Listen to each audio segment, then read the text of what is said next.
नमस्कार।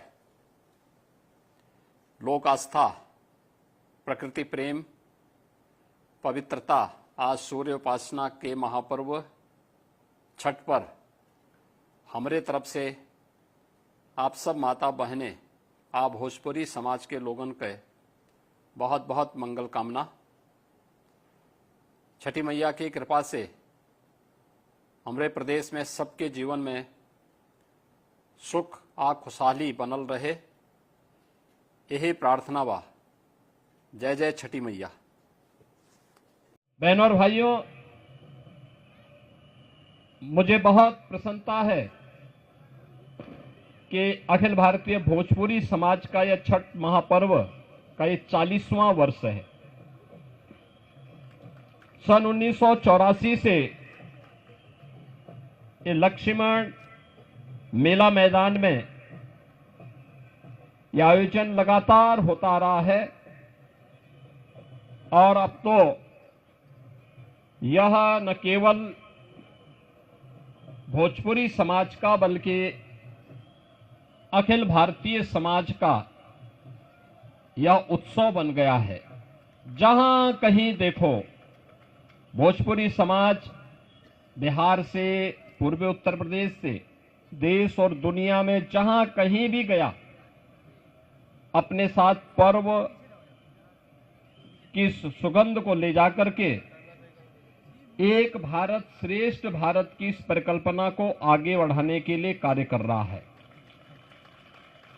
पर्व और त्योहार के पीछे का भाव भी यही है कि हम सब मिलकर के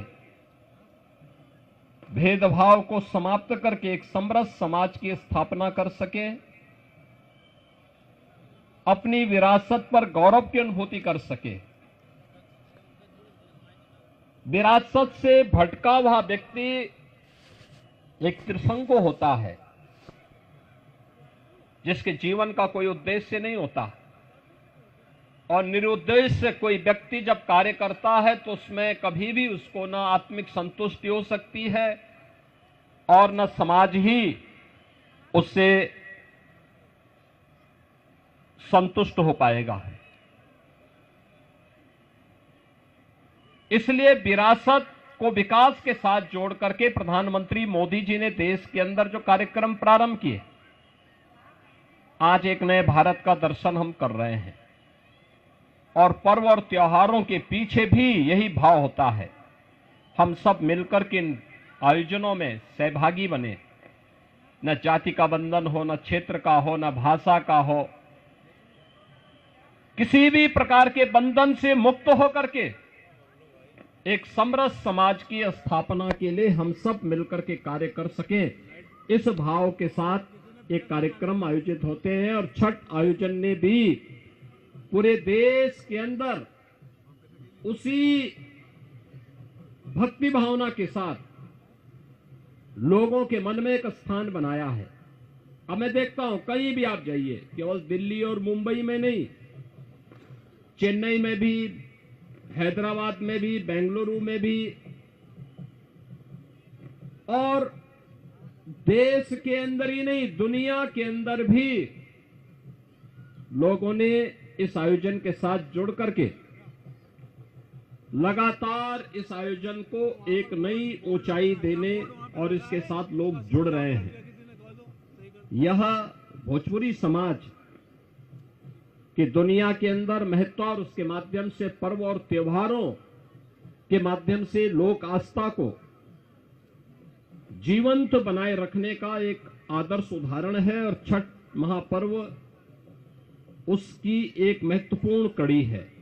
बहनों और भाइयों, ये पर्व और त्योहार हमारे तभी जीवित है जब हमारा राष्ट्र धर्म जीवित है,